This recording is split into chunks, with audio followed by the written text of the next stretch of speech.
ఇది మంచిగా జల్లించుకోవాలి. నెక్స్ట్ దీంట్లోనే baking soda,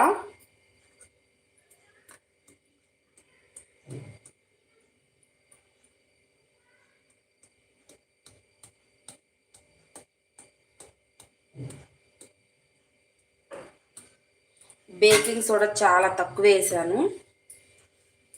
next baking powder, ఇది baking powder,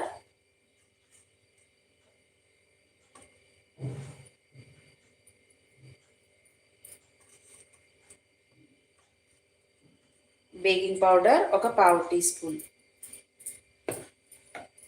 and cocoa powder,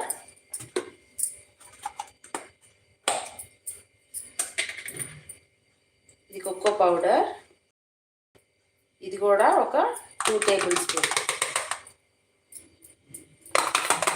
ఇది 2 టేబుల్ స్పూన్ ఉంటుంది కోకో పౌడర్. ప్లీజ్ లైవ్ ఎవరైనా